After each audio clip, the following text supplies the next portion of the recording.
Welcome to the Locked On Titans podcast. I am your host, Tyler Rowland. Titans fans, it is a Thursday edition of the Locked On Titans podcast. And on today's show, we're going to play a game I like to call Draft, Free Agency, or both. The Titans have needs up and down their roster, both big and small. Well, how do they fill them? We'll talk about that today as we play Draft, Free Agency, or both on a Thursday edition of the Locked On Titans podcast.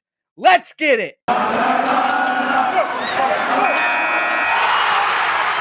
are Locked On Titans, your daily Tennessee Titans podcast, part of the Locked On Podcast Network, your team every day.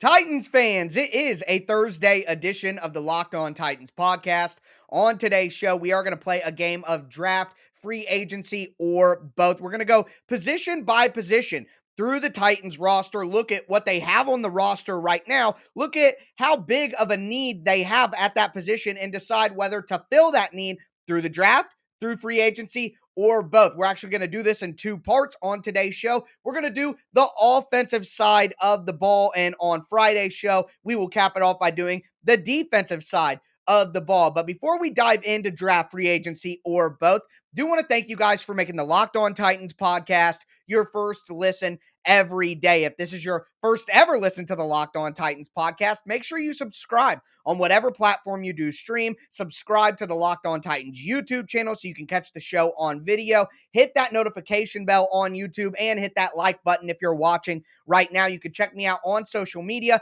on Twitter at Tic Tac Titans, on Facebook at Locked On Titans Pod. I am the only Tennessee Titans content creator pumping out daily Monday through Friday Tennessee Titans content, not only during the season, but all year long. So make sure that you're tapped in at all times. But with all that being said, let's get into a game of draft, free agency, or both. And we are going to start at the quarterback position. Of course, right now on the roster, the Titans have Ryan Tannehill, and that's controversial topic right there, but it is what it is. Ryan Tannehill is going to be the quarterback for the Titans in 2022. Now, the backup position is where things get a little more interesting. So the Titans have Logan Woodside as an exclusive rights free agent, which means that he's been in the NFL for less than 3 years. He was an undrafted free agent. So essentially it means he has to come back to the Titans on a 1-year deal. And of course, the Titans are going to do that. If you've listened to the show for any length of time at all, you'll know that I am a Logan Woodside detractor. There's no way around it. I think it's very dangerous and risky to have him as the backup quarterback, but I do believe that the Titans organization and the Titans brass thinks that going cheap at backup quarterback is a good move, because if Tannehill were to get hurt at all, they'd probably be screwed anyway. But man, I do think it would be valuable to have a guy who could come in for 2 weeks, 3 weeks, if Tannehill were to have a short injury, an IR stint, and have somebody who can stem the tide and kind of make sure that the Titans don't sink during that time if Tannehill gets hurt at halftime and they need somebody to come in the second half. I just don't believe that Logan Woodside is the guy that can get that done. But to his credit, he continues to win the training camp battle, and for the first time in a long time, I don't really see a lot of great free agent options that I wouldn't want and feel strongly about to have over Logan Woodside. I mean, Blaine Gabbert is okay, but I don't think he's, a significant upgrade for the difference in money. Colt McCoy, I think, would be a good upgrade, but will the Titans spend, a couple $1 million on a backup quarterback? I doubt it. Trevor Siemian, who I've been high on, he was in the Titans system for a while in 2020. Got a starting opportunity last year for New Orleans. I thought he did all right. He played okay against the Titans, and that's the kind of quarterback that I'm thinking about. But I just don't see the Titans spending that money.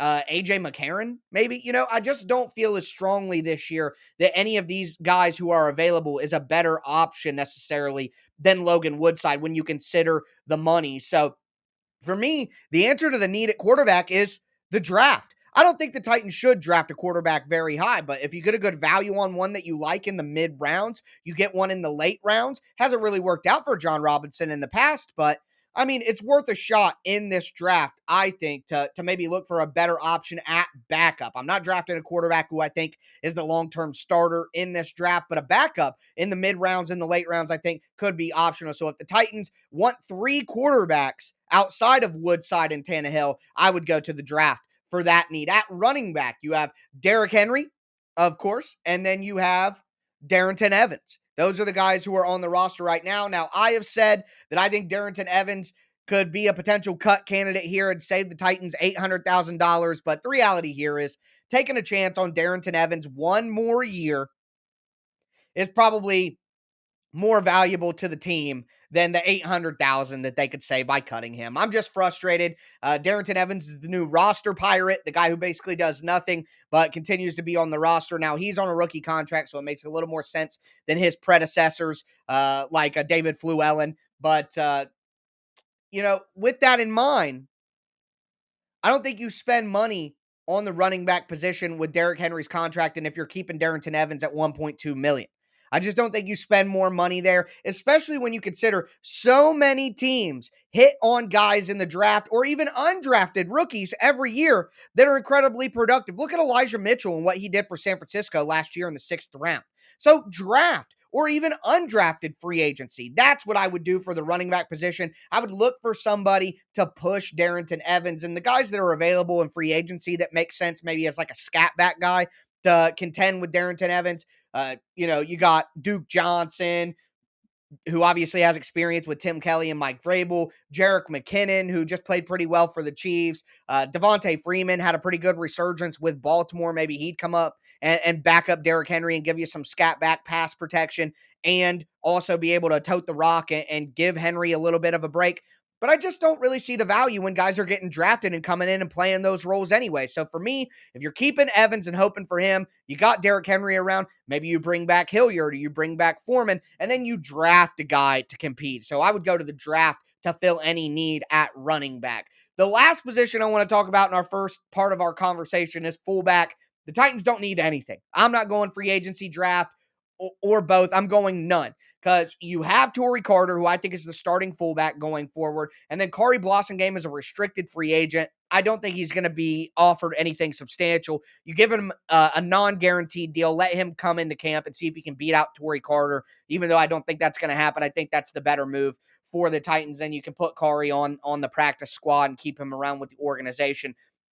I don't think there's a huge need for him out there in the NFL. So none is my answer for fullback. But we're going to move into very interesting positions to talk about: tight end and wide receiver. Now, before we get into those, do want to tell you guys about betonline.net. Football season might be over, but basketball is full steam ahead, both pro and college hoops. For all the latest odds, totals, and player performance props, make sure that you go to betonline.net. Betonline.net is the number one spot for all your sports betting needs. BetOnline remains the best spot for all your sports scores and news during any season. And it's not just basketball either. BetOnline.net is your source for hockey, boxing, UFC odds, even right to Olympic coverage and information. So head to their website today or use your mobile device to learn more about all the trends and all the action.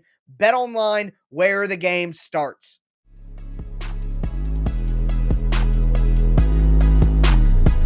Titans fans, thank you once again for making the Locked On Titans podcast your first listen every day. Make sure you're following the Locked On NFL show as well. I am the Thursday host, so head over to the Locked On NFL YouTube channel. Check out my show with Alex Clancy from Locked On Cardinals, going over some national NFL news. You got Locked On experts covering all the biggest stories around the NFL. It's Monday through Friday, and it's less than 30 minutes. It's free and available wherever you get your podcast, and I really would appreciate the support. Check out the Locked On NFL podcast on whatever platform you do stream it on YouTube as well. But continuing our game of draft, free agency, or both. We just went through the backfield with running back, fullback, and quarterback. Now we want to get to tight ends and wide receivers, which are probably the two biggest needs for the Titans. So maybe my answers won't surprise you guys, but let's talk about wide receiver first. So the Titans have Julio Jones, A.J. Brown on the roster. And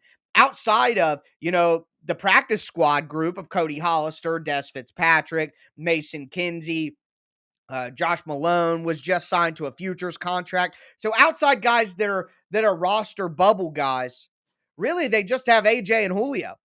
Nick Westbrook-Akina is an exclusive rights free agent. I explained that earlier with Logan Woodside, so I do believe that he will be back. But with only really those three wide receivers in the fold, and then the group of practice squad guys that I talked about a second ago, I think the Titans got to hit both free agency and the draft. You look at free agency, and here's the thing. Let me make this point.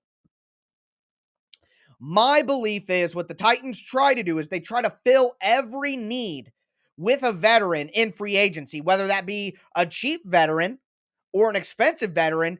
I think they try to fill the need in free agency so that they can go into the draft with a best player available approach as much as realistic possible. I mean, it's not completely best player available ever. It does have to match up with the value of the needs that you have as well. But generally speaking, you can go with the best player available at the spots that you have needs at.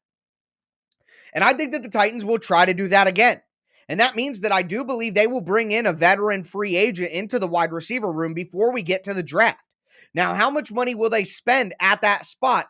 I don't really know, but some candidates that I think could be in the realm of possibility.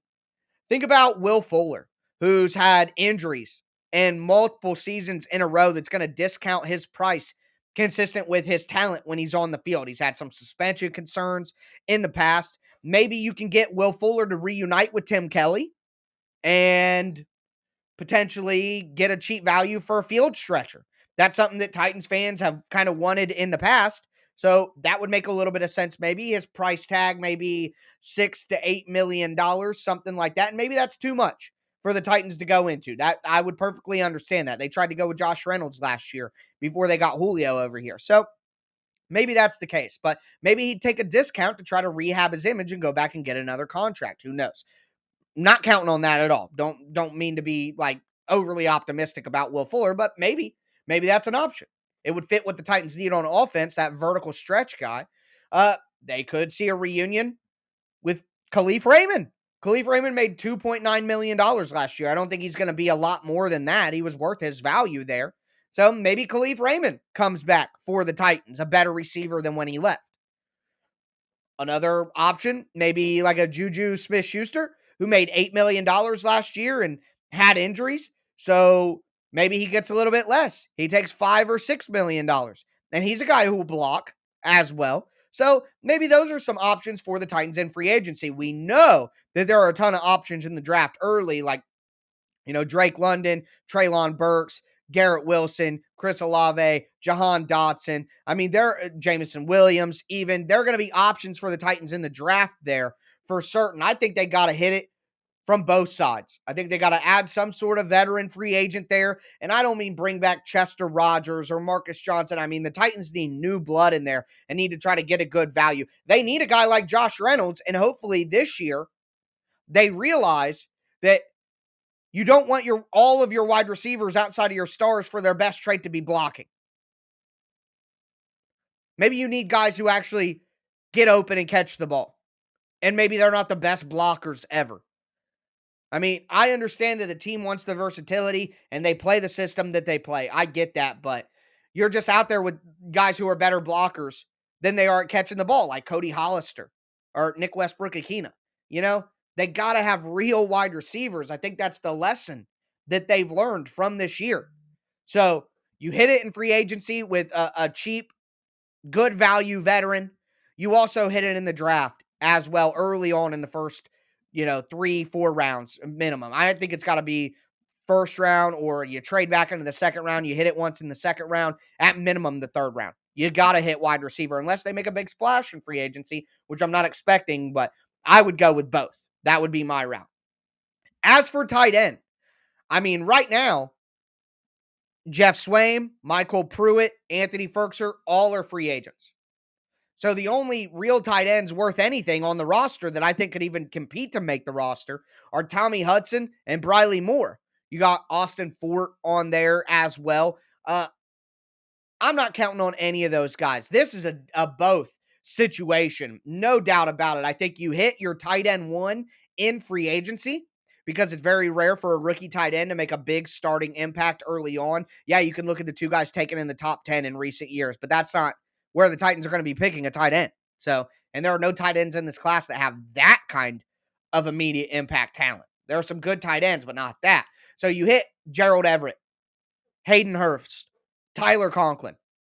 Hit one of those tight end. Get you a tight end one that has versatility, some run after the catch, can block. Boom. There you go. You bring back one of Jeff Swaim and Anthony Firkser, depending on the type of tight end that you want to draft, because there are a ton of different tight ends that you could go. I mean, you could go with a Cade Otton type of guy who's kind of that Jeff Swaim, more geared towards that. You could go with a Greg Dulcich type, and he's more of an Anthony Firkser kind of guy.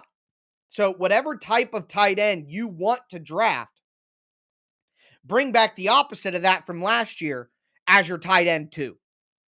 Boom. There we go. I'd like to have Jeff Swaim back. If he's slotted properly, Swaim can be a good blocking, heavy package tight end 2. He can't be a tight end 1. That's what we know. So if you want to go with a Dulcich type or more of a route running tight end, I know Isaiah likely can block too, but say you got eyes on him.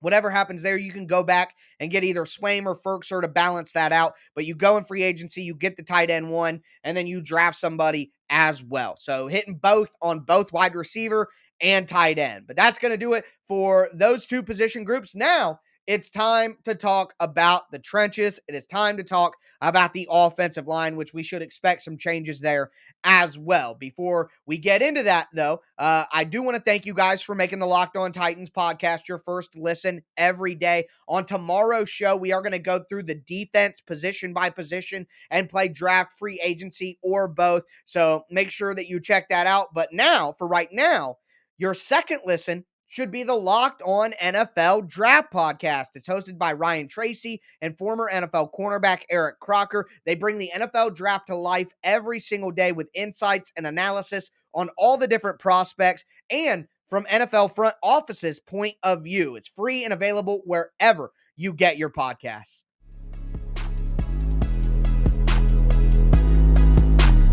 Titans fans, we are going to cap off this Thursday edition of the Locked On Titans podcast. We're going to wrap up part 1 of draft, free agency, or both, going position by position through the offense. We talked about quarterback, running back, fullback. We talked about wide receiver and tight end. Now it's time to go into the trenches. It's time to talk about offensive line, and we are going to start with the offensive tackle position. So, right now, the Titans have Taylor Lewan, they have Kendall Lamb, and they have Dillon Radunz, which is Radunz even a tackle anymore?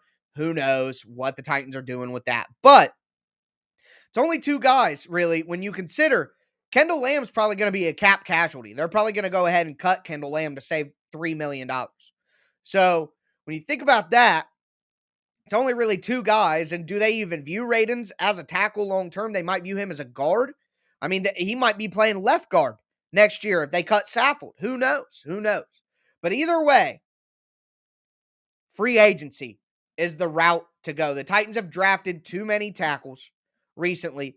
They need to worry about some other things for a moment, especially early. If they want to take a tackle late in the draft, in the mid rounds, go ahead. But first, 2 picks can't be a tackle at this time. They got to hit other positions and take swings elsewhere. They just have to.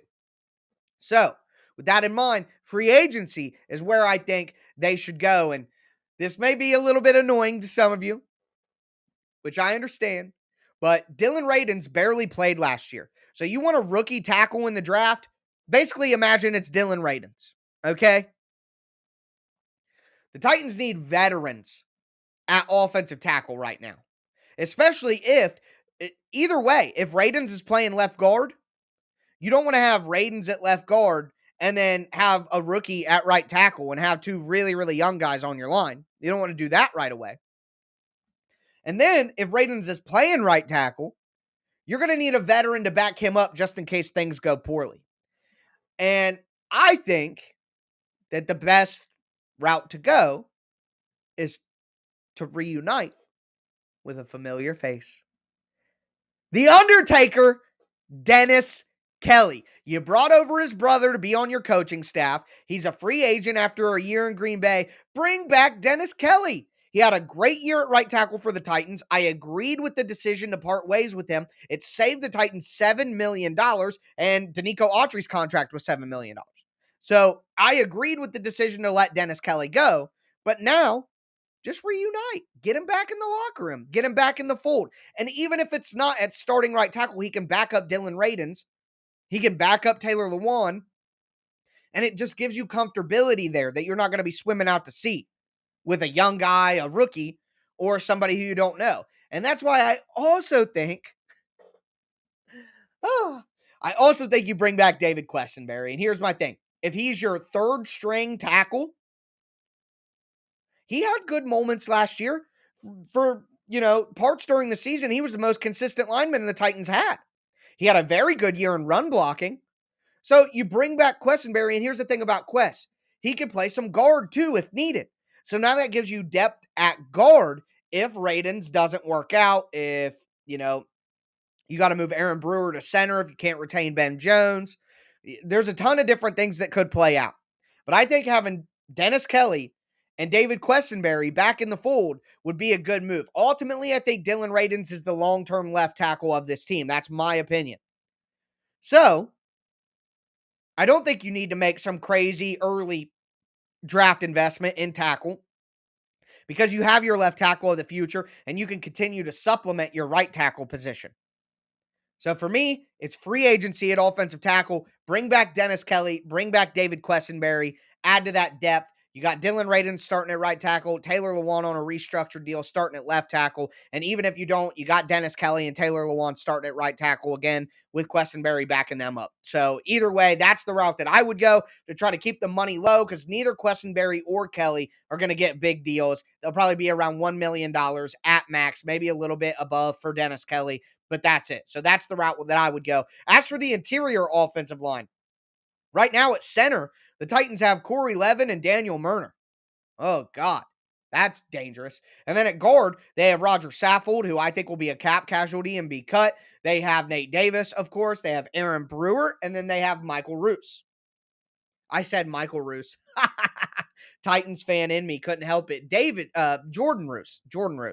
And I think Roos is pretty sweet. He's just one of those guys that you like having on the team, the face mask thing and the hair and I don't know if he's ever good enough to really stick, but he's on the roster right now. And I'd like to have him at least on the practice squad as somebody to continue to develop. But either way, Titans very thin there despite the numbers in terms of real talent. Saffold's probably going to be gone. So Nate Davis and Aaron Brewer starting at guards.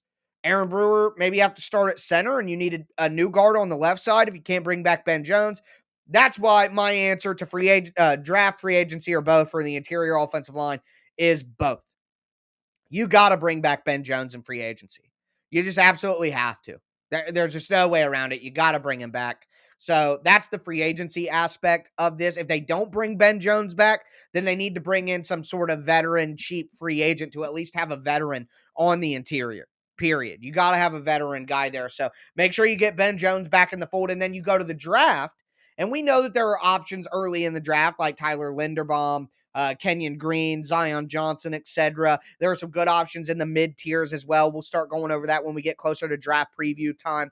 But the Titans will have options in this draft to add competitive interior offensive linemen. I think you do that.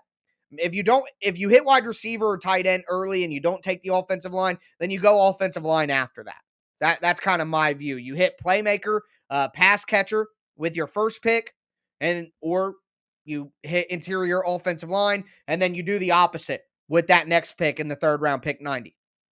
That's how I view it. Pass catcher and interior offensive line help. Whatever you want to do with those, that's probably the way that I would go about it if you possibly can. Of course, they don't always control how the draft is going to fall to them, but you know what I'm saying. That's what they have to be looking for and try to make plays to make that happen. I don't think the Titans need a huge draft class this year. They had a good big draft class last year. I think a lot of those guys are going to contribute. Radins, Farley, Molden, Rice, Weaver. I think those guys are going to contribute. Even maybe, McMath and Fitzpatrick may ultimately find a way to contribute this year if they improve. So I think when you have a big draft class last year and guys that should be on the roster, you can go with a smaller draft class this year, which means you can kind of maneuver around your picks. And the Titans have 6 picks right now, so they have the ability to kind of jump around and target the guys that they really need to add at certain spots. So both for the interior offensive line. Remember, I am going to be back tomorrow to go over the defensive side of the ball in part 2 of draft, free agency, or both. And then next week on the Locked On Titans podcast, we are hitting our free agency preview running. Going to be going over all the options in free agency for the Titans, maybe some expected price ranges, and you know, what guys make sense for the Titans schematically as well. So excited to dive into free agency preview next week, but draft, free agency, or both part 2 will be coming tomorrow. That's going to do it for me today, though, folks. As always, I am your host, Tyler Rowland, and this was Locked On Titans.